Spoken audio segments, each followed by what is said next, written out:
night, but it's okay. It's good. I'm prepared. I don't have any clinic tomorrow, so it works for me.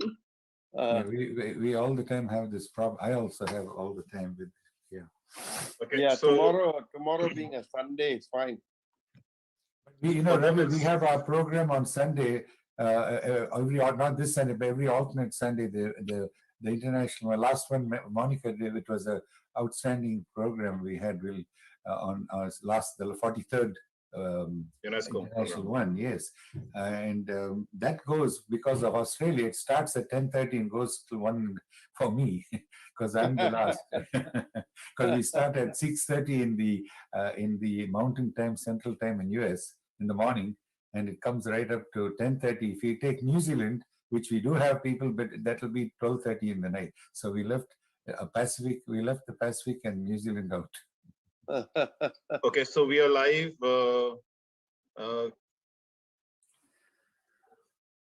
Good morning, everyone. Welcome to 67th International Weekly Meeting from CMAAO on COVID. We are live on various platforms.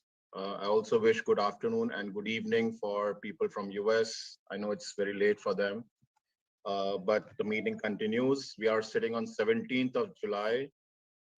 This is 9:30 morning from Indian Standard Time. Today, we have been doing this sessions for almost like 67 sessions before.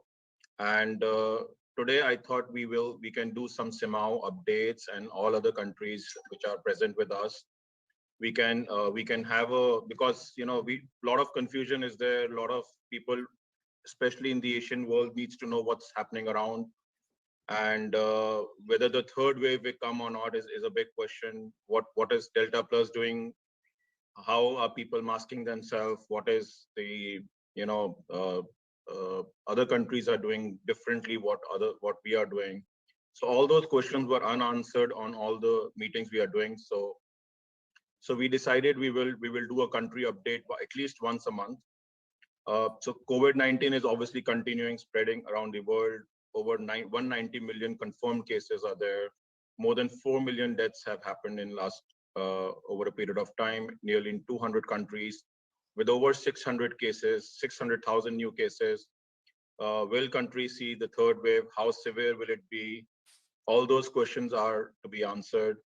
Overall, China and India had administered the highest number of doses for the vaccine, with over 1.4 billion and 390 million respectively. The US ranked third and more than 335 million. But when it breaks the figure down by doses per 100 people, the population with at least 1 million, UAE and Bahrain and Israel top the list. So with this note, I would like to invite the National Medical Associations to represent and present the data. I would first like to invite Mr. Ravi from Mr. Ravi from Malaysia. Thank you. He's also the immediate past president of CMAAO. So Ravi, can you please update what's happening around? Yeah. And then in between, I will acknowledge everyone once everybody joins in. Thank you very much, Saurabh. Malaysia is not doing too well.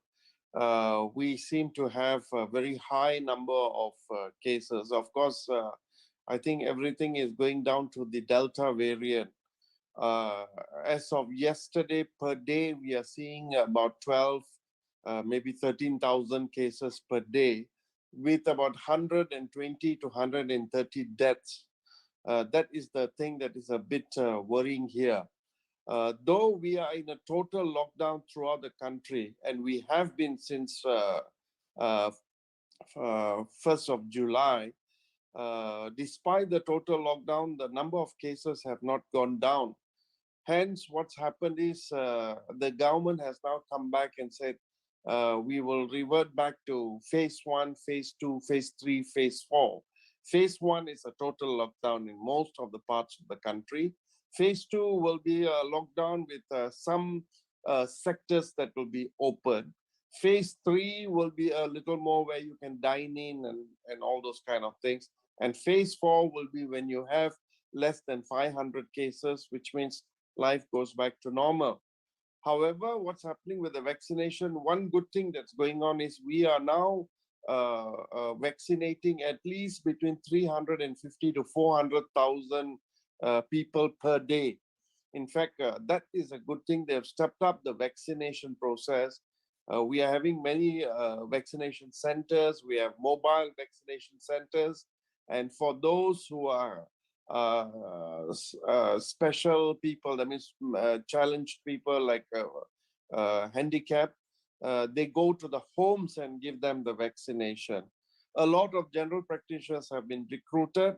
The private sector has been recruited to help with the vaccination. So we believe that the only answer is going to be vaccination. And vaccination at the moment, the number is about 4 million or 5 million. And our population is about 32.7 million. We have been giving Pfizer and Sinovac, some AstraZeneca, but mostly is Pfizer and Sinovac. But I think the response has been quite good, but cases are still on a very high level because the vaccination is still not sufficient. The government is going all out to make sure that maximum people are vaccinated. That's about it for Malaysia. Thank you. And what all vaccines are there in Malaysia right now? I believe 2 more vaccines have been approved recently, Johnson & Johnson and... No, for the moment, only Pfizer and Sinovac. Okay. So we have quite a good supply of Pfizer and Sinovac. Okay. I would like to now invite Russell, who is the chair for UNESCO and from Australia. Thank you. Good day, Saurabh. Thank you, and good morning to all of you from around the world. I'm updating you in very, very important to know. Australia, which has been functioning, pretty well, has gone into a major problem. About four to 5 weeks or 6 weeks ago, one driver who was driving the bus was not vaccinated, who were taking the international crew in Sydney, was not vaccinated and didn't wear a mask. From that, it has led to the whole of Sydney, a couple of thousands of cases, a couple of deaths.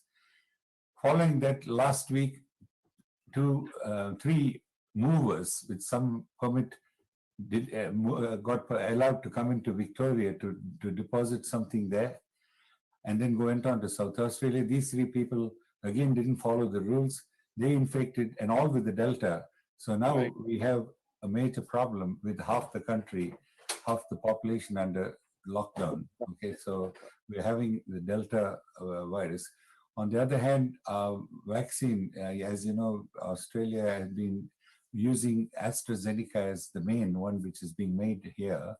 But unfortunately, there's been a number of issues that have happened that has enhanced people not being, they first said it was not available, not for people below 50, and then people died between 50 and 60, so then they stopped it from 60.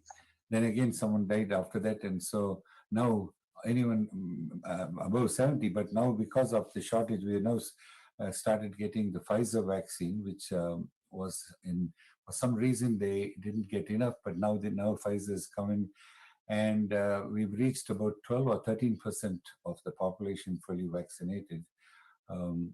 So at the moment, and also there was a lot of complaints because there was no virus in the community for long, so no one bothered about vaccine. Suddenly now everyone want to be vaccinated and we don't have enough vaccine. So that's the situation. So they've also reduced the time between the two, because particularly because there is now the epidemic or the pandemic has affected both these states. They've brought down those to 6 weeks instead of 84 days for AstraZeneca, and also the Pfizer has also been, the second dose has been brought closer for those, and I think they're rapidly getting this done. So in the last few days, from 9 it's moved, I think 13% of the population have been completed receiving both, so still lower than what should have happened. So Australia is currently in a total, at least Melbourne and Victoria and New South Wales are in total lockdown. So complete, no one allowed to go to the house for more than 5 kilometers, not more than 2 hours a day, and only for 5 reasons they can leave. All that is coming now. So that's the situation. Fortunately, in Victoria, we only had this. There have been 19 cases that have come up in the last 2 days, out of which 18. So we expect, because they went very quick in total lockdown, happened yesterday for 5 days. So they expect that this will come under control in the next 5 days, and all borders have been blocked between all states. So completely like different countries, each state has become like that now. That's the update from Australia, which is of course part of the CMAAO and the Asia Pacific program. Yeah. Okay, so we will come back to you. In fact, I was just seeing this graph and I see this is the wave which is going up in Australia. And is that a third wave is a cause of concern? So this is increasing. Yes. So we will come back on Yeah. more questions. Can I now invite Mr. Alvin from Hong Kong? Alvin, can you please unmute yourself? Somehow you're upside down. Hello. Thank you. In Hong Kong, we are struggling to have zero infection. And so once in a while, there are breakthrough. So, but on the whole, for the past 2 months, Hong Kong basically have been stopping the entry of the mutant viruses at the border, but there were breakthroughs occasionally. So for the past 2 months, Hong Kong was very vigilant in mitigating the spread of the Delta and Alpha variants spreading in the community. And so on the vaccination level, we had now more than 2.7 million citizens vaccinated with the first dose, and about 40% of our population. And then about almost almost 30% of our population have been vaccinated with 2 doses, about 20-something%. So there is improvement, but still we have to keep on the engine to encourage citizens to have the vaccination. Well, up till now, only the middle-aged people have been more energetic to go for the vaccination. For the elderly, that is over 60 years of age, the vaccination rate is only, say, about 25%, just a quarter of the age group. So that is quite unsatisfactory. So the government had now more incentives to encourage the elderly people to have vaccination, and also the doctors, encourage the doctors to vaccinate the elderly people. Because in the past, many doctors are hesitant to give vaccines to the elderly people, especially because in Hong Kong, there's guideline that if those elderly people have some chronic diseases, so we will not really give the vaccines to those elderly people as well. And in Hong Kong, many people were either rejecting the government's policy because of the past conflicts in the social movements. Many young people were quite antagonistic, and they won't listen to the government's advice. So on the other hand, the young age group also, that is, the young age group also not having a high percentage of vaccination. And although the government had already initiated the vaccination for the teenagers or the 12 to 15 years of age group for the BioNTech vaccination, but the turn-up rate is, of course, unsatisfactory.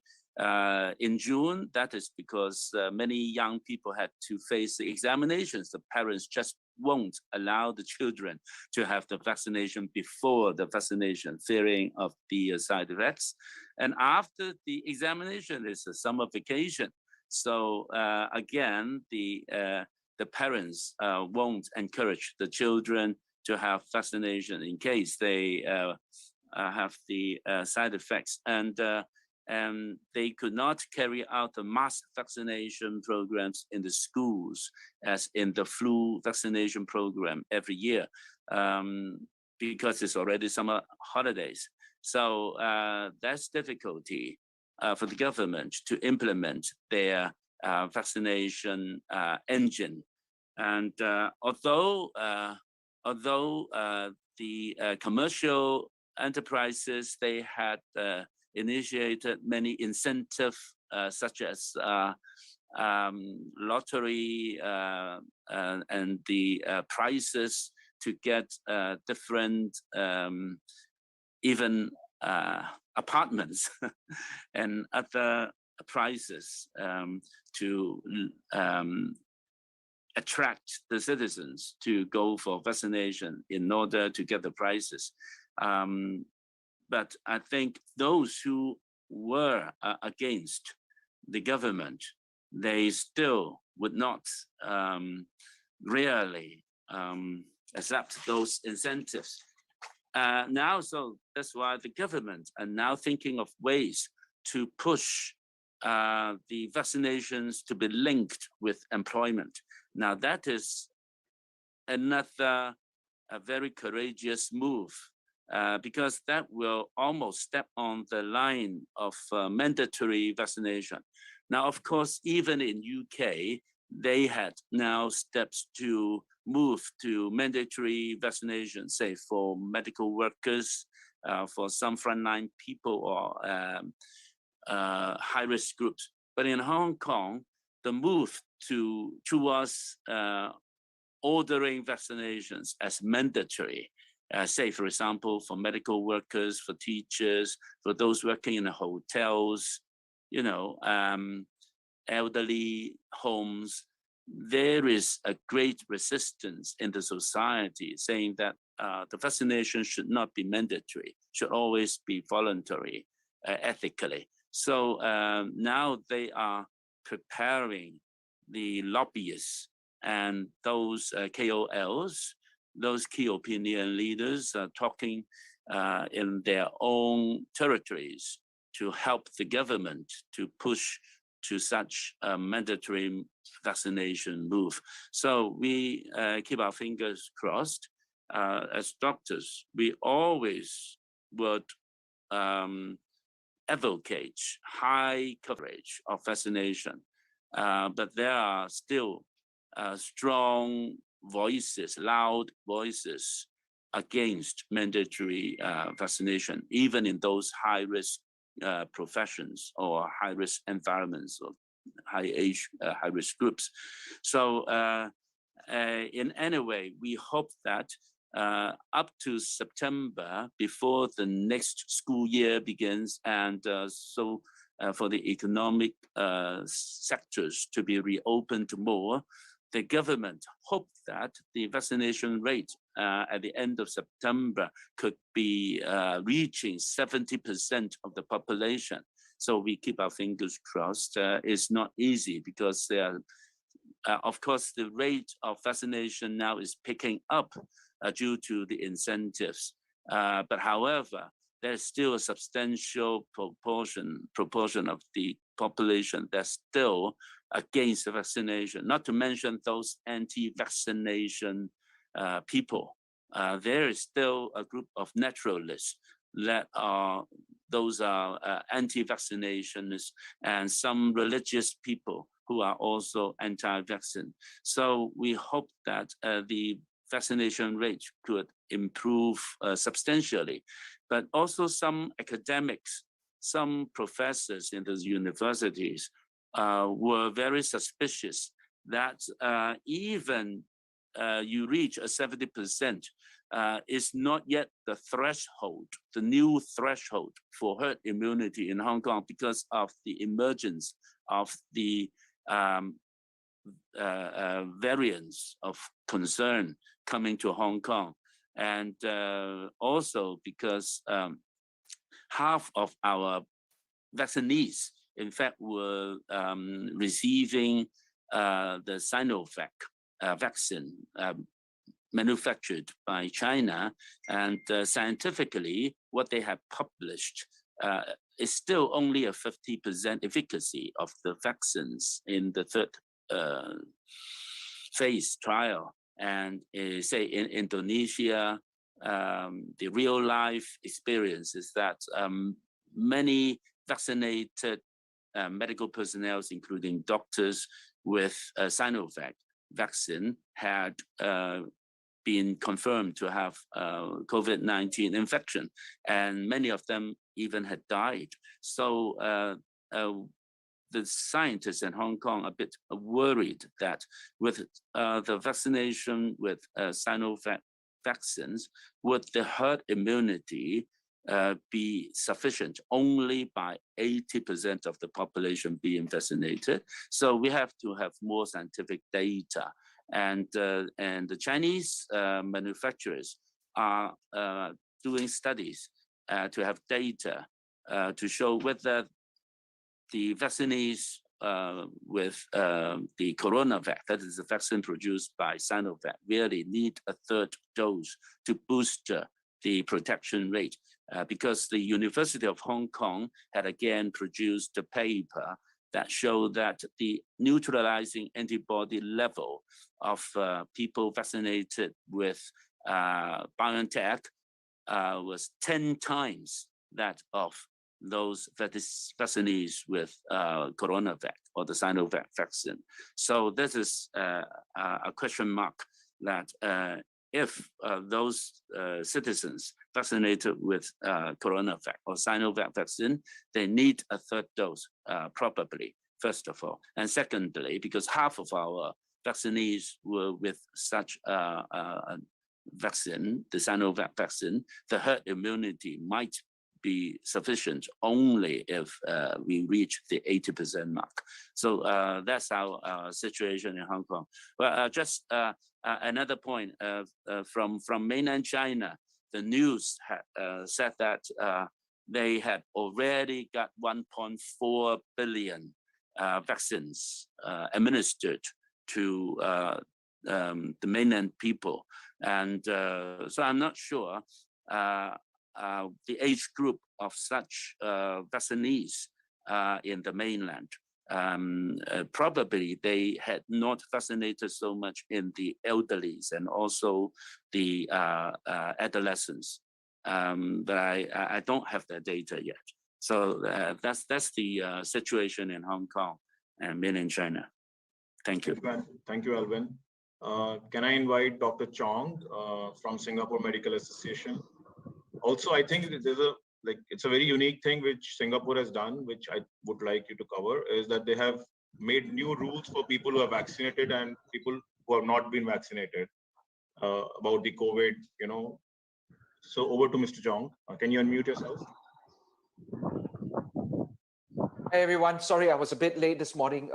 All hell's breaking loose in the practice here. Good to see everyone. Okay, in Singapore, unfortunately we had 0 cases about a week ago, and then the thing exploded with the night spots. So this is a nightmare for us. These karaoke TV joints, these are actually a little bit dubious kind of night spots where female hostesses entertain men, that sort of thing. So it's a disaster. And we've had 120 cases to date confirmed from this cluster, and it's growing fast. And obviously a lot of the patrons have not come forward. We hear that about, due to the appeals from a minister, about 1,000 forward for testing. But I'm sure there's some more lurking out there who have not come forward. So we are taking a 4-ring approach to this because we have a very good Trace Together app, right? We have a lot of data on the mobile phone. We're using the app. So we've done a 4-ring approach. So the first ring is, of course, the first 120 cases. The patrons and the people who were involved in these night spots, there are about 4 or 5 of them. There are about 2,000 of them in the first ring, and they've all been quarantined. The next ring is another 2,000 people. And these वो are, है ना, ये वाले उठा रहे हैं ना वो these वाले are उठा रहे हैं। people who have, ये अभी dated Sorry. okay, sorry, these are people who have come into contact with confirmed cases, but transiently. So how we tell transiently is, I think it's like you walk past each other, the app picks it up, but it's like maybe for less than 20 minutes, right? And obviously everybody's masked, so these are all transient contacts. And then on the outer ring will be 10,000 people who've come into close vicinity of these night spots. So for example, the restaurant next door or nearby. So we're looking at a ring approach, and we've quarantined the first ring of 2,000 people, and we're watching the other 2 rings based on how many cases come into ICU. So we're watching the ICU capacity very carefully, but so far so good.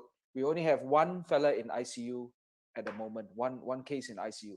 But if it goes up to 50, 100 cases, 150 cases, then we'll start to use the ring approach and quarantine everybody. So technically up to 10,000 people can be quarantined if the need arises. So this is what we're using the technology, the data for.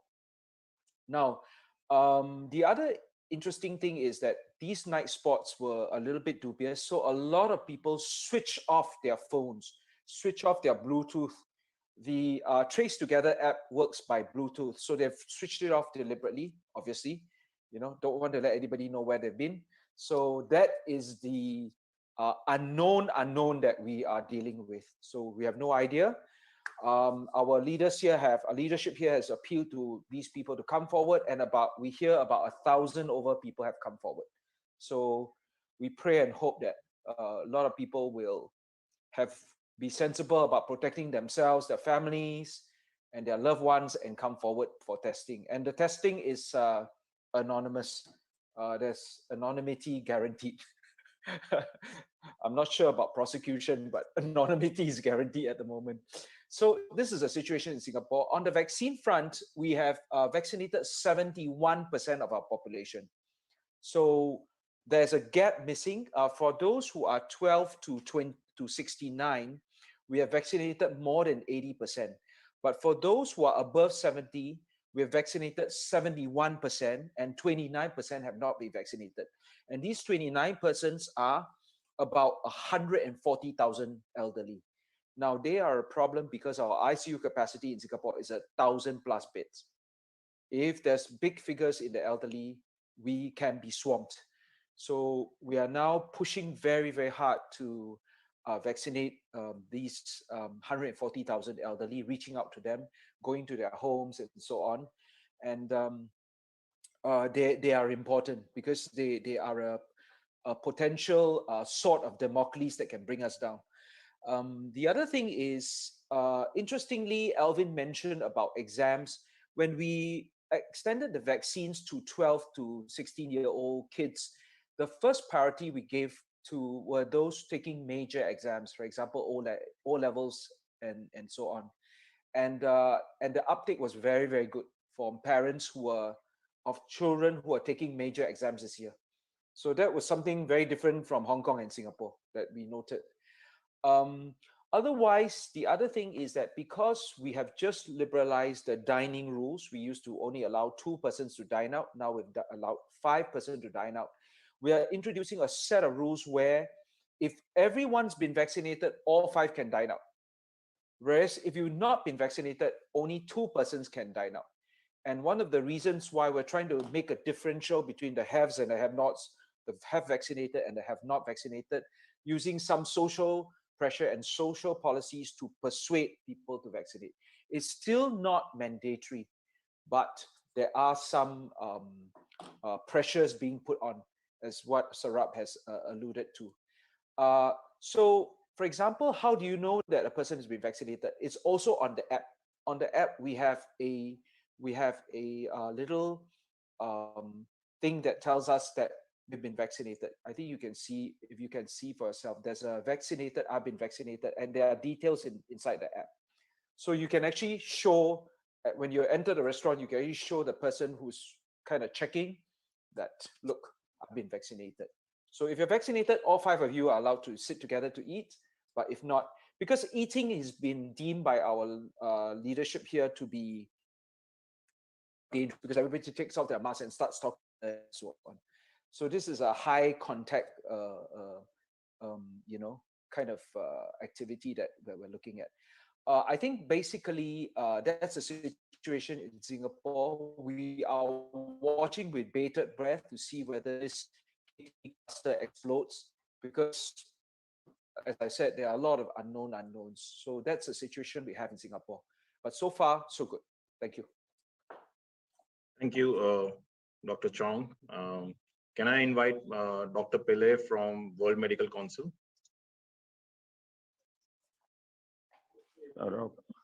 The situation in India, we are in the second wave, but then plateauing only is happening, and it is a slow sort of decline. That is what we are seeing.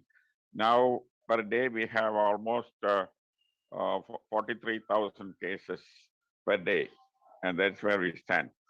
And then one aspect of it is 80% of the cases are from 2 states, Maharashtra and Kerala. And the rest of the state contribute 20%. So to that extent, our concentration and on the control can be focused mainly on 2 states. Of course, other states also require attention. Then a recent study by Indian Council of Medical Research, it has come out with a study which is very, very encouraging. Those who have taken vaccine, the breakthrough infection in them do happen, but then only hardly 1% or less than 1% of the patients only need hospitalization. And the death rate compared to the first wave, where we had almost 2.5%, with the vaccinated group, it hardly comes to 0.8%. So scientifically, we have proved that the vaccination do help in reducing the mortality and hospital admission. And so the emphasis now is more on the COVID appropriate behavior and vaccination. Regarding vaccination, our vaccination has to be 8 million per day, but because of non-availability of vaccine or supply being less, we are not able to reach that target. But at least 2 million people, 3 million people are being vaccinated per day. And if you are vaccinating 8 million per day, then in 6 months we can cover most of the population. That is people between 18 and above 18 years. So that is our target. One other interesting sort of observation of the ICMR study is that the breakthrough infection, that is the infection that comes in people who are already vaccinated, is by the Delta variant. So Delta 1617.2. So that variant is responsible for almost 83% of the infection that is happening in those after vaccination. The alpha, beta, gamma, the number is definitely coming down. And the risk because of those variants are not only in India, all over the world that is happening. And then this Delta variant, it is not something which spreads from one country to another. More than that, now at least 111 countries in the world have Delta variant. And the transmissibility of Delta variant is very high, but the mortality rate and hospitalization number definitely is less. So that's a good aspect of this Delta variant. So now the dominating variant of COVID-19 is the Delta variant.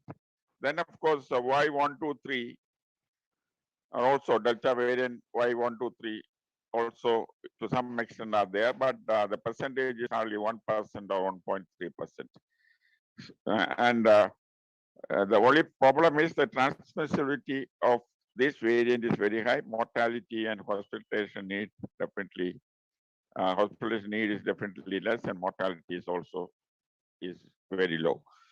So the vaccines that we use here are mainly the AstraZeneca, our Covishield, and that definitely gives quite a lot of coverage, and our own vaccine. Then, of course, Pfizer and Sputnik Russian vaccine and Moderna, we are in the process of importing those vaccines to meet the gap in time-bound vaccination of our population. So this is in short the scenario in India. Thank you. Thank you, Dr. Pillai. Can I invite Dr. Salma Kundi, President from Pakistan Medical Association? Dr. Salma, are you available?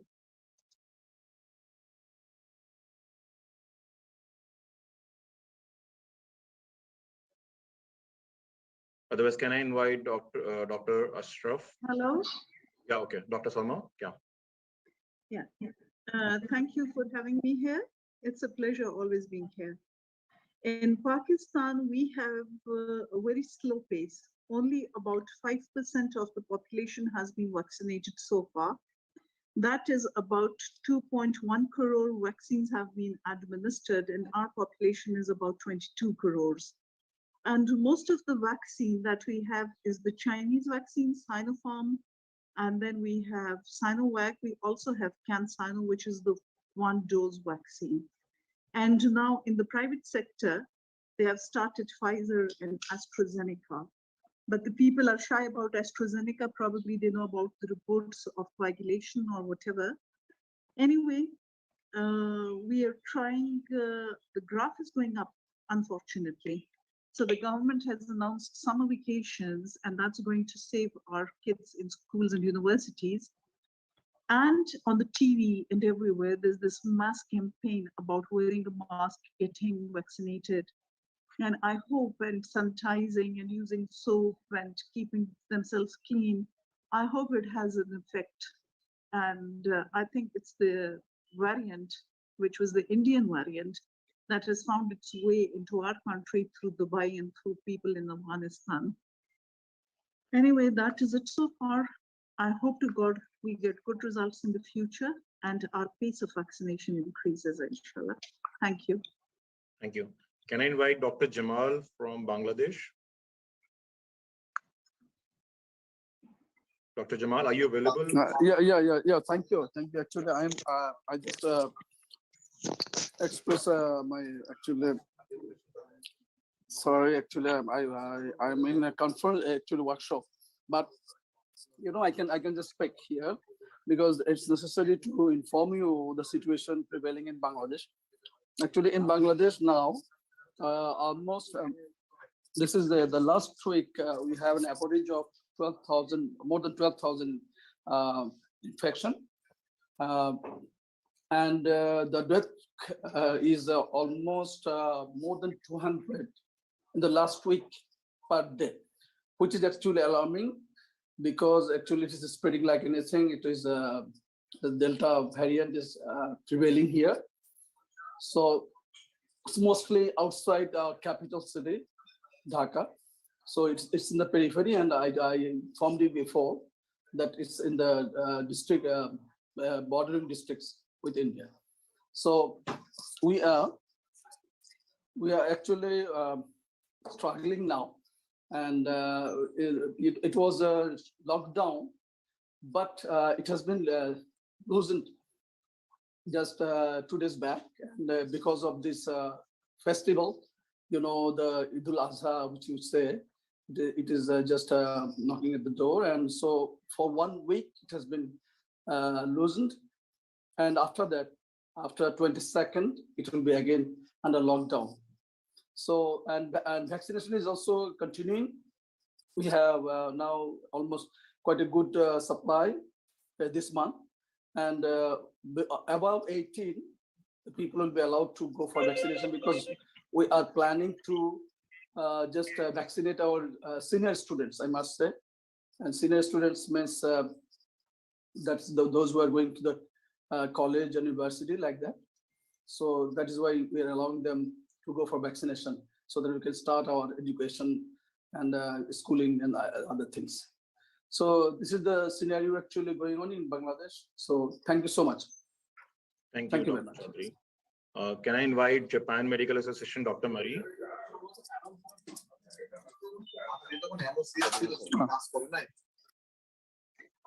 Thank you very much. This is Marie from JMA, and about 70% of 65 and older will be vaccinated, complete vaccinated will be in a couple days. That's a good news. And nowadays in Japan, about 3,000 people has been tested positive, but only about 50 people are intubated and in ICU. Half of them are Delta variant right now. So we report, I heard that very first case of child has been intubated. So mainly now 30 years old and 40 is main for the severe cases. So yeah, that's something going on in Japan right now. Thank you. Oh, sorry. And we will open the Olympics next week. And we don't have any audience at the site of the Olympics, but the IOC president asked us to invite the guest in the inside of the sports arena also. So we are kind of quite shocked that here that's the opinion from the IOC. Thank you very much. Thank you, Dr. Marie. Do we have like Dr. Akhtar Hussain from South Africa Medical Association? Yeah, good morning, Saurabh. Good morning, listener friends. South Africa is in a big trouble. We have up to 26,000 per day positive. Now we got a double epidemic. One is the COVID-19, the other one is the violence. The violence, especially in two provinces, and looting violence and massive crowded, no SOP. And now we are waiting for super spreader report. So the hospitals are full with the COVID patient and those gunshot and trauma on those looting people who are now full of emergency casualty. Theaters are full. So we having a big problem in South Africa, especially KwaZulu-Natal, one of the biggest province, and Johannesburg area. We have vaccinated almost 3 million, and we aimed for 150,000 per day. But now, because of this new situation, two province vaccination is stopped because the vaccination, transportation, and other issues halted all this, and the people cannot come to the workplace. Delta variant is the dominant in South Africa, and we vaccinating healthcare worker with the Johnson & Johnson, Pfizer for rest of the population. Recently, we started above 35 years old, and Sinovac is just approved this week. And breakthrough infection, especially in the healthcare worker, nurses and doctors, those who got Johnson & Johnson, is mainly the breakthrough started after vaccination of 2 or 3 months. So that is the situation in South Africa. I was actually seeing the graph of South Africa, which is absolutely different from all others. So this is the highest ever third graph which I've seen right now. And the cases are almost to the tune of 22,000, 24,000, which was higher than the December wave or the June wave. So yes, it is pretty different situation. And we will talk about it after, everybody speaks out. Can I invite Dr. Monica Vasudev from United States, different region, different country altogether. A lot of update coming in from there. Hi. So this is not a role that I've played before, but the update here is that we are seeing rising cases across the country. And the rise in cases are differentially preferring those states where the vaccination rates are low. We vaccinated very well earlier in the spring, and now we're facing the opposition resistance. I want to wait and see. It doesn't help that there were pauses in immunization in Johnson & Johnson. There were concerns related to the side effects that were reported on the vaccinations. Our Surgeon General just reported that he himself has lost 10 members of his own family because of COVID, and is pleading with members of the country to, citizens of the country to get vaccinated. There have been incentivizing programs in varying degrees to encourage people to get vaccinated. There have been healthcare systems that have been requiring it to become mandatory. There have been decisions made at the Supreme Court level that it can be allowed, it should be mandated. But I think what we are seeing now is that Delta is in all these countries. We have to use the Swiss cheese model approach in terms of approaching the pandemic now. Vaccination is very important, but it's also common sense. We need to avoid the super spreader events like we're seeing in South Africa. So vaccination is only part of the story. We still need to hand wash, we still need to socially distance, and we still need to choose activities that are pragmatic and not to assume that once you're vaccinated. The other question that I get asked a lot about is checking antibody levels and assessing, am I protected? I'm just gonna say this again, that checking antibody levels, understanding immunization efficacy is based on what the models are showing in terms of how many people are vaccinated in an area, depending on what the Delta variant is. Even if you have antibodies, it's fine, but it doesn't mean that you can unmask and do whatever you want. I think we need to encourage people to vaccinate. We need people to choose judiciously their activities so that they can still remain employed, they can still be going to school, but they should not be thinking that they need to make up for the last 1.5 to 2 years of their lives as this pandemic has raged. Thank you. Thank you. So I believe we have covered all the countries. So we have more guests whom I would like to invite. Any country specific who have not spoken right now and I missed out? I don't see anyone from Nepal over here or from Indonesia or somebody. Okay, so can I invite Dr. Shashank Joshi from India? And then we can invite people from Pakistan. Dr. Shashank Joshi, are you there? So he has been very instrumental in Maharashtra. Yeah. So I agree with Dr. Pillai and everybody which is saying that the current global concern is that we are headed for another wave. And though we are partly vaccinated, we don't know how efficiently the vaccines work. But two things are clear cut, that the predominant global strain now would be the Delta or maybe Delta plus, but Delta plus I think is more of a Delta minus than Delta plus.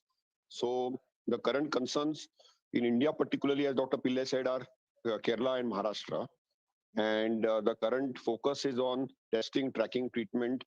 And still we need to avoid congregations, whether they are political, religious, or otherwise, because otherwise we know that these become spreader events. And there's a lot of, because of the what we saw in Europe, in the Wembley Stadium or Wimbledon last week, there's a lot of restlessness in the Indian population to sort of break protocols. And that could be disastrous because, you know, India has not been able to go beyond 39 crore vaccines. And that's why a large population still is unexposed. So currently, the strain will move in the unvaccinated population and the breakthrough of the vaccinated population. And it's going to be very tricky. But one thing is clear that the breakthrough infections are very small. And in those breakthrough infections, whatever disease we are seeing is predominantly asymptomatic, mild or moderate. But we do see occasional cases of immune escape where we have had moderate and severe disease also. The other thing is now in India, we are getting more experience with early attack of monoclonal antibodies, which have been predominantly sent from United States to us as a part of a aid as well as part of a commercial this thing, which are the Regeneron antibodies. And our early experiences in big cities like Mumbai has been pretty good. We are able to save hospitalizations if we use them, particularly in the first 3 days. And I think that's something which is being recognized well. The only challenge with the monoclonal antibodies are that we can't use them in people who are double vaccinated very efficiently. And probably the claim is that the Delta Plus may not work very well with them. But currently our experience in more than 150 patients with monoclonal antibodies has been excellent. None of our patients needed hospitalization. Most of the time we admit them for a day for insurance purposes, and all of them have recovered.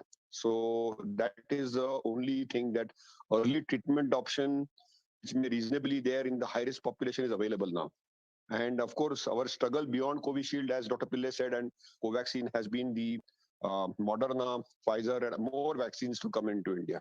So I think the current thing is that we need to change our mind and behavior. I agree with Dr. Monica also that a lot of people want to know whether they're immune. And the biggest violators we are seeing is people who have got a single vaccine or a double vaccine. And they suddenly break protocols and stop masking. And that is a big challenge which we see.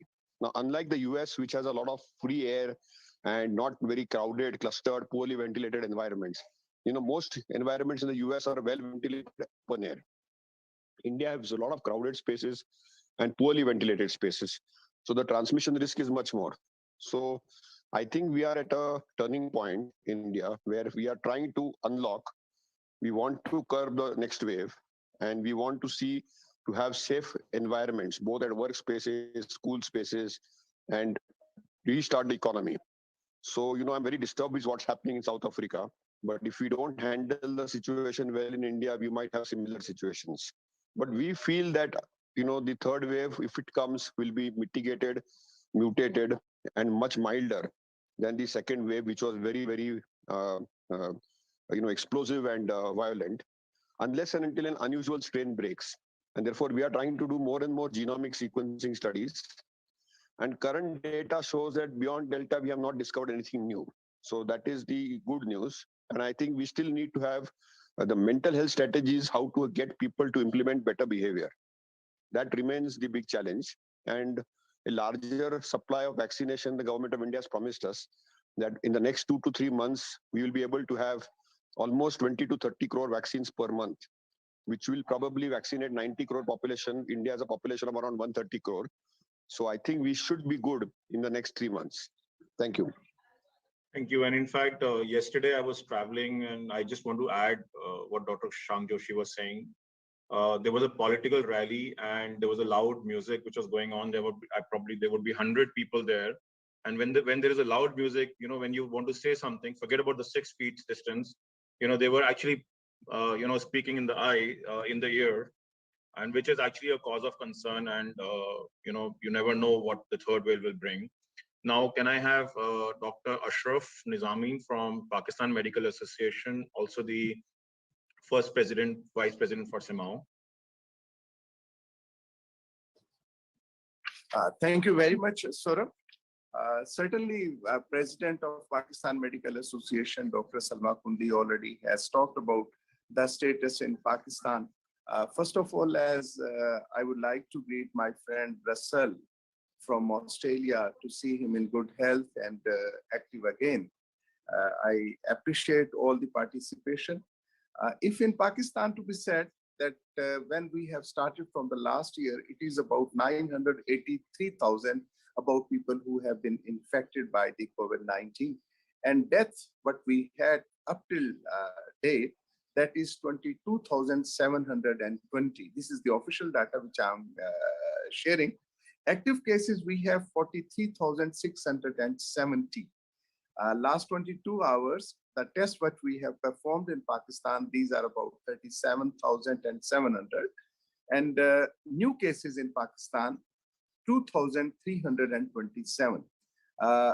For us, it is very much alarming over here, the situation, because the positivity rate that is increasing day by day, every day, it is about 1% addition Now in Pakistan, the positivity rate is 6.17, whereas day two before it was 4%, 5%, and today it is 6.17%. And in Pakistan, we have 24 hours death, that is the 31. As Dr. Salma has talked about, that we have the Sinovac and CanSino vaccine, that is the Chinese vaccine, what we are giving over here. But due to the international pressures, that the traveling was a problem.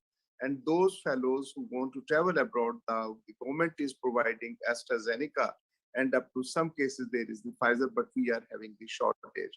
What my colleagues from India has said and Bangladesh, we certainly have a problem and issue about the people response, about the citizen response. I mean, the actions on the SOPs, we are very poor. Government is trying it level best. And hence, you know, in Pakistan, again, the majority of the Muslims, again, we have the celebration of Eid, as Dr. Chaudhary has said, in Bangladesh. Again, in Pakistan, that is the overcrowded. We have started some places as a smart lockdown, what we call in Pakistan, and particularly the Sindh, they have now closed the schools. Schools have been closed. Now we have talking about the mandatory vaccination, particularly about those, the doctors, medical professionals, and public dealing. They have to have the essential this vaccination, and they have to have the issuance of the cards by the government of Pakistan. Interestingly, but in Pakistan, we have about 50% of this vaccine, this virus. It is the Delta, and it is certainly alarming. Hence, everybody of us now, we know about it, that the spread of Delta virus is very lethal, but we understand over here, and what has been proven. So this is all about Pakistan. And I show my solidarity with my friends from South Africa. Very unfortunately, what is happening over there. And I think the state has to come forward, and the rate of the state, that is very much important. But at least in Pakistan, I speak about that the governments, they have to act, and actively action has to be taken by the states. Thank you very much. Thank you. We also have some more speakers. Can I have Dr. Sajjad, General Secretary from Pakistan Medical Association?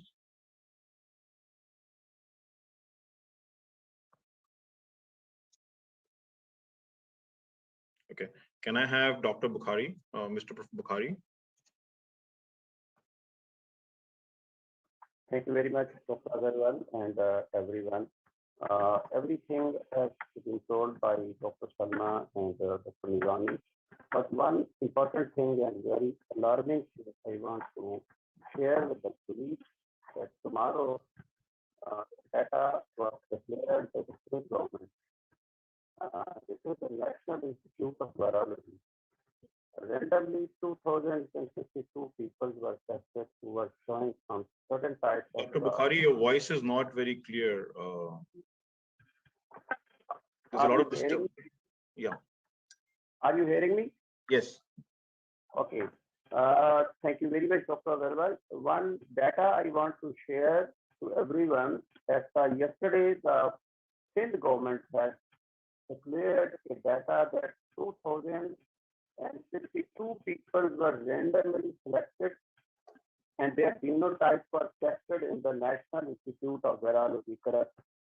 And the interesting data was that the positivity rate was 163 among 262 people who were showing the certain types of the sign and the symptoms. Among these 94 people, randomly samples were selected to test the genotyping. And very interestingly, the 65 people among them were showing the Delta virus, and the positivity rate is 69%. Another interesting data that among the 25%, there are so many variants which have not been mentioned in world. That is very serious situation in Pakistan, that in randomly selected certain variants, among them, few of them was Lambda and few of them are the Delta plus. Another important thing is that the government is tomorrow or after 2 days declaring the data of breakthrough infection in Pakistan. And that is why now we cannot control our religious congregations and other things. But we are requesting the people that when you go to the mosque or when you go to your religious celebration, you must wear the mask. So that is the only thing that we can, and we are giving us an example that if there are elections, if there are football matches, if there are other, then why do so this is very important thing that we cannot control such type of religious congregations. And other interesting thing is that we are quoting the example that UK is opening everything on the 19th July. Let's see what is happening. So the summary of my discussion is that we should be very careful and we should mix and pack. Pakistan has allowed mix and pack and only one dose after getting another dose of another vaccine. Thank you very much. Sure, Dr. Bukhari, your voice was not very clear. So yeah, but we did. So we still have 10 minutes, Dr. Chong. We can have some discussions. It was a nice update which was missing over a period of time, and I realized today that this is something which we were missing over a period of time. This was a very important update, and I was very surprised to see the condition of South Africa, which was really alarming. And my best wishes for the country, and I hope all the other countries are safe. We will open the discussion for forum. I also want to invite people, if anybody has a reinfection cases, are they seeing any reinfection after vaccination? I heard one of the statements which was passed through Hong Kong, which says the biotech vaccines have presented 10 times more antibodies than Sinovac. So all those things which are very, very interesting for a discussion for people like us and the medical side of it. Over to you. Dr. Saurabh, Dr. Chong, can I just have a question to my leader counterpart, please? Thank you. Actually, I told you I'm just in a conference, but I've come here actually. So my question is, in India, ivermectin was used.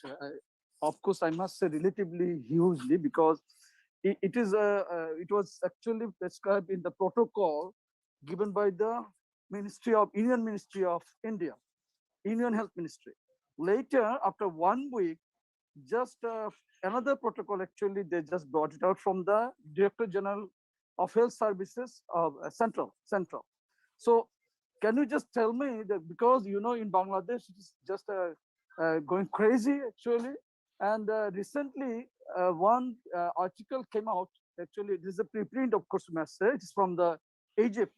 Actually, they were showing this, that it was very effective and the sample size was high. But later on, it was revealed that it is actually full of plagiarism and the data were incorrect. So when they are informed about this, they have just withdrawn the article.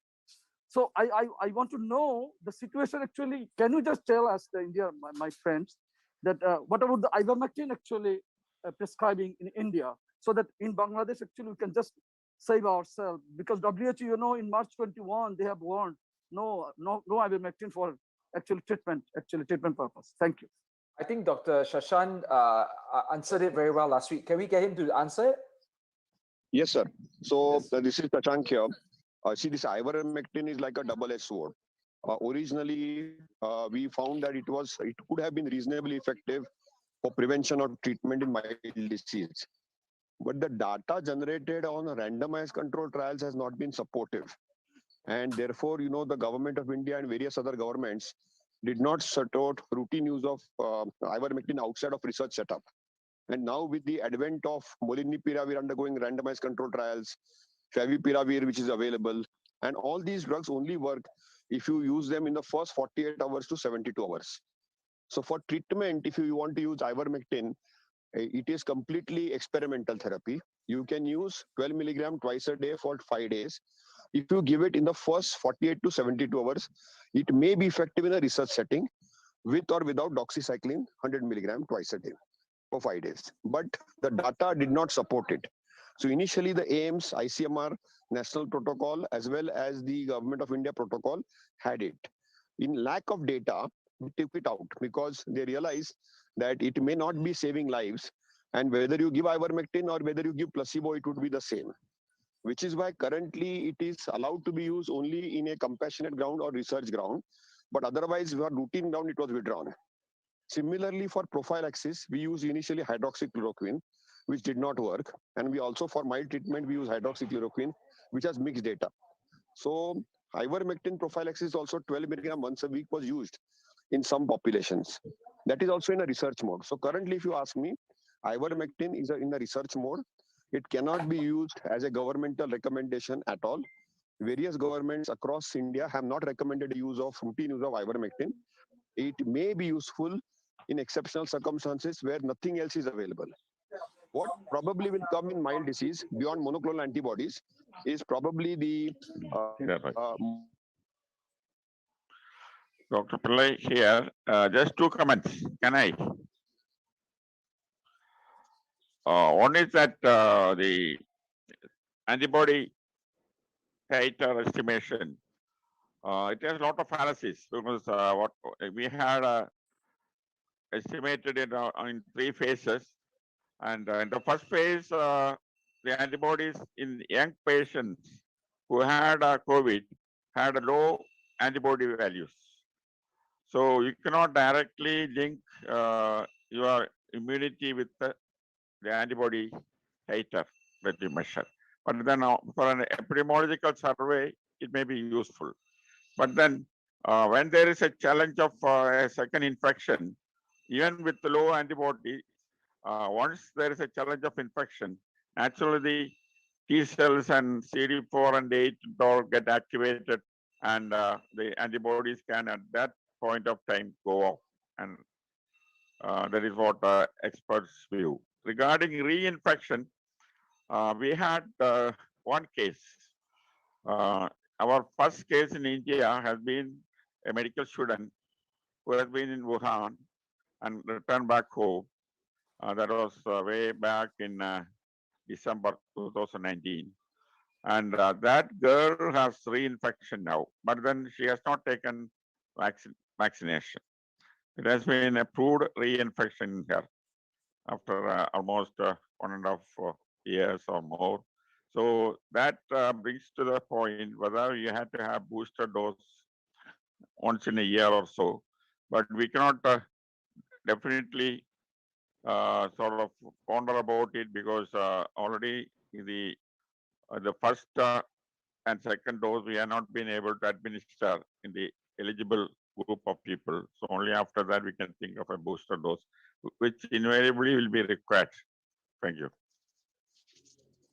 Thank you. And Dr. Shashank, you were talking, I think you cut off in, you were, yeah. Would you like, I think you're I would agree with Dr. Pillai on both the points, both for reinfection and for antibody estimation. And that is what exactly Dr. Monica Vasudev also said. And I think as far as ivermectin is concerned, right now, we don't urge it as a routine standard of care. So please be very cautious and careful. You can try a research mode trial early in the disease if you don't have any other drugs available. And now, in the affording class of population, we have the Regeneron antibodies available.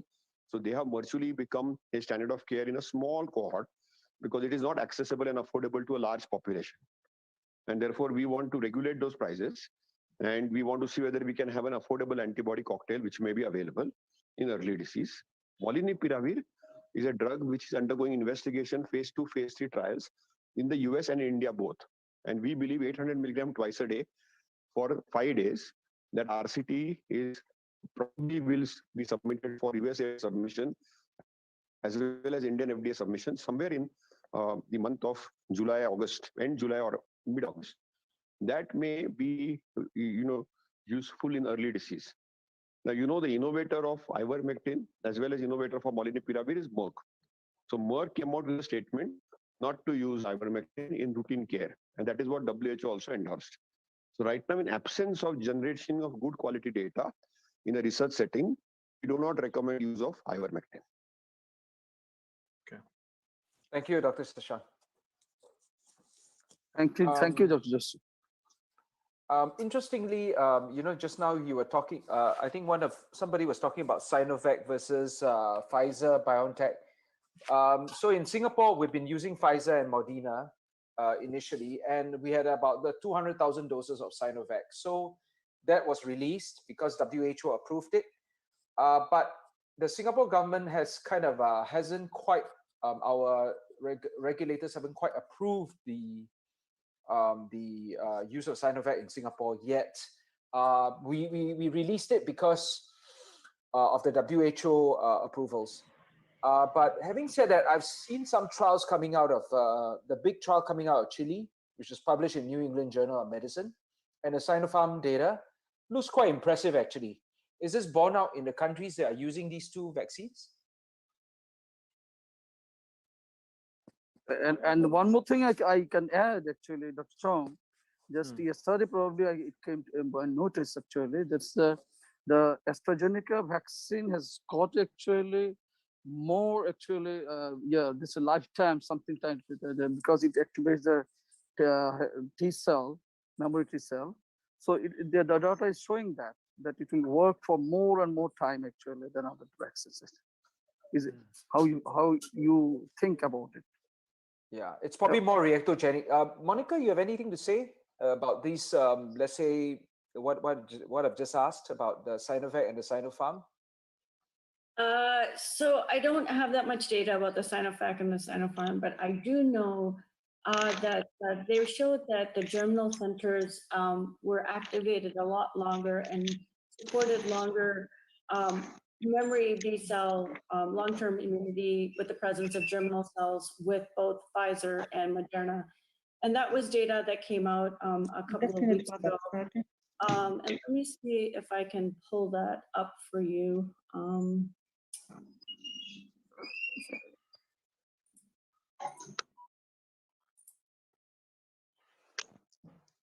The reason why I asked is because actually our leadership here in Singapore, our government here in Singapore is kind of like has a bias against Sinovac, and so there's a lot of feelings on the ground about the fact that there seems to be some bias, because remember we're using some social policies to steer people, between those who are vaccinated and those who are not. And there's also seemed to be a gulf between Pfizer, Moderna, and Sinovac, if you know what I mean, among the vaccinated. So it seems like the policies are trying to separate those who have the vaccines and those who have not, and in the vaccine group between those who have Pfizer, Moderna, and those who have Sinovac. That is also this separated there, divided in the vaccinated group. There is some sort of this discrimination also is there? Yes, there is actually, for example, they say things like, if you are attending a mass function, like a wedding, and if you have done Pfizer, Moderna, I got to clarify this, I'm not mistaken, you don't have to do the ART. ART is the rapid antigen test. But if you had a Sinovac, you need to do the ART. Wow. There's some small little differentials. Yeah. Thank you. Not in your face, but some small differentials. So, looking at the data that has just come out on Chile, from Chile, and there was also data from Sinopharm. They were quite impressive actually. But Dr. this Chong, is can I say something? Yes, please. Yeah, very interestingly, what I would like to share that in China, what I have a belief that there is the politics or the corporate culture in vaccination and health issues too. The reason being the China, the Wuhan, which all started from there 2019. And now there is the zero, the vaccination in Chinese program, that all was the Chinese. Neither the AstraZeneca nor the Pfizer was being used in China. And now the Chinese have controlled all that. So I think there needs to be some good wrestle, and moreover the countries like Pakistan or Bangladesh and so on, whatsoever we have, that has to be used and that has to be promoted as a vaccination program. This is my humble submission. Thank you. Dr. Nizami, just can I have just observation? My observation. Actually, you know, in China, Yeah, actually, sure. they have already achieved what you can say herd immunity by this vaccination, because you know already they have vaccinated more than 110 crore or 20 like that I have seen. So most of the people they are vaccinated, so there is herd immunity already developed there. So it is good for them. So if it is effective 79% or 72%, it doesn't matter for them. That's right. Do you agree? This is what I say, Jamal. That's what I mean. That once Yes. it is effective, then you achieve the herd immunity. If it is not that much effective, or you can achieve the herd immunity. This is what my point of view. I mean, the scientists are over there, and Dr. Chong, the most expert, and Dr. Monica, I believe they can share what it is all about. But you know, I remember Dr. Agarwal, KK Agarwal, mentioned this word vaccine wars. So literally there is, I mean, to me, if everybody is vaccinated regardless of the vaccine, I'm happy. You know, why make the differential between, you know what I mean, right? I mean, if everybody's vaccinated, if 90%, 100% is vaccinated, who cares, right? So I find this thing between different types of vaccine a little bit troubling. I find, because we are ultimately going for herd. Dr. Chong, can I just tell you, this is the 79% effective against the contracting the disease, okay? But if the antibody level goes a bit that's a higher or a certain level, that it will be protected that one in a 79% cases. So I think if by vaccination, whether it is Pfizer, Moderna, or the Sinovac, Sinopharm, so once you get the herd immunity by vaccination, then it will work, I think. Yeah. Yes. I mean, excuse me. Yes. Can I ask yes, a Dr. question? Sama? Yes. I missed the talk about ivermectin. What was the crux? Ivermectin is not recommended. Yes. I believe Dr. Shashan has mentioned, Dr. Shashan, do you just want to recap what you just said?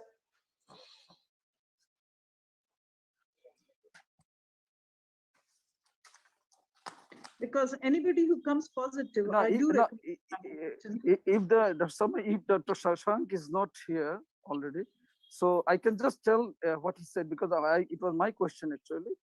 He just told that there actually in clinical trial setting, you can use ivermectin in clinical trial setting, not in a treatment. So what WHO recommended in March 21, on March 21, that is he just mentioned. I asked actually what about the India actually they first included in the protocol given by the Union Ministry, Union Health Ministry. Later it was just taken away from the protocols given by the Director General of Health Services of India. That was his answer actually. Later it was not proved actually that it works that way. Thank you. That is correct. Sorry, I had some audio issue. Thank you. Dr. Monica, you have something to say? Yes, the Germinal Center. There was a question about recognition of vaccines and how do we approach that, given that the amount of focus on research outcome data has been differential. Just from my review, and that's my personal review, I see a lot of data on Pfizer. I was actually trying to share my screen about the, okay, if you can give me the screen, that would be great. The moment you put in the data on the chat, I enabled it, I realized. Okay, no worries. So I was showing you the efficacy of the long-term efficacy. So that this is the slide right here.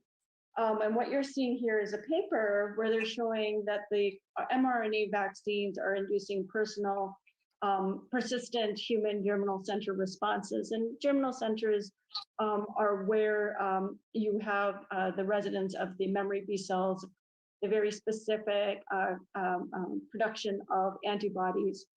And what they saw is that they studied the cells from the germinal centers from the axillary lymph nodes of 14 recipients of the Pfizer vaccine, an mRNA vaccine, and it demonstrated that they induced a persistent germinal center B cell response that enabled the generation of robust humoral immunity, and it was very long lasting, and that they found the same findings with Moderna. Now, a lot of the data that we're getting are from the mRNA vaccines. There's been concerns related to the side effects with the vector-based vaccine, whether it be the Johnson & Johnson as well as the AstraZeneca. So then what I posted in the link was a statement about, it was a statement from the WHO, and that's from the COVAX, and it says that we need to give equal recognition to the vaccines. I think it is unfair. We choose to get the vaccines based on location and availability, proximity to where we live, the ability to integrate this into our daily lifestyle. If they have vaccine A available, then how should you be given certain privileges or not be given certain privileges because you did not get vaccine B or C? So this is basically the WHO is stating that that they said that it urges all regional, national, and local government authorities to recognize all fully vaccinated people who have received COVID-19 vaccines that are deemed safe and effective by the WHO to be able to travel or attend events. And I think this should be taken broadly, that we should consider anybody who's vaccinated with the appropriate recommended dosing to be considered equal, irrespective of the vaccine that they received. And so I think this was in terms of vaccine equity in terms of making it considered to be equal. As we get forward and we move into the world of booster immunization, mixing and matching, we're going to be in uncharted territory. There's going to be so many variables, not only that we're in an ideal world and that we can choose what vaccine we want and when we want it, but it's also going to be access to these vaccines. So I think that having, again, I've mentioned this before, a variety of vaccines is very good. Having one vaccine right now, if we don't have a vaccine that is 100% effective, I think might be beneficial because we will be addressing the spread from different mechanisms in different people. Thanks. Thank you, Monica. And that was that answered my question. So there actually are some ethical issues when you start to discriminate between different vaccines that you've been vaccinated with. I mean, the population that been vaccinated with. Is that right? Is that the summary? Yes, that is. Okay. If you can find that stuff for me, can you send it to me from the WHO? I'd like to have a look at it. Yeah. As I come across it, I will. This was actually something that came out just within the last two to 3 weeks. So that caught my eye, but if I see anything else, I'll let you know. Thank you. I think we've come to the end of our session because, you know, the next participants will be coming in soon. And we've already overstayed our welcome a couple of weeks already. I really thought today the meeting will last only for an hour. Dr. Saurabh, Mr. Saurabh, actually just for Dr. Chong, actually, Dr. Chong, yes. This is the July actually. Last year we could not do a conference actually. So this time actually the WHO is going on, and sorry, WMA, that's last year virtual conference was there, and so this time it was supposed to be in England. So I don't know whether they will go for in person, but we can go for virtual conference if you think. You can just make contact with the Japanese, our secretariat, Japan Medical Association. Would you please go on for this? Yes, for, I will CMAAO ask. conference. Yeah, I will ask. Yes. Thank you. Okay, thank you very much, and we've come to the end of our session. You know, it's Dr. always Chong? good to see everyone. Yes. Yes, Dr. Dr. Chong, just on the, thank you very much. Just on the comment of Dr. Chaudhary, I think the SIMAO office bearers, they have to come up, and the Secretary General of SIMAO, he has to conduct a meeting, at least, I mean, on all that microphones or so, what we are having on webinar. And then there should be some decision about the SIMAO activities, virtual or non-virtual, this conference. Thank you. Yes, yes. I'll take note of that. And thank you very much, everyone. Take a note of what Dr. Chaudhary and Prof. Ashraf has said. Thank you very much for your attendance again. And I'll see you all next week for the same session. Such a pleasure seeing everyone. Have a good weekend, everyone. Yeah, thank you so much. Thank you. Thank you so Thank much, you. everyone, Thank you for so much. joining in. Thank you, Saurabh. You are continuing it. Thank you so much.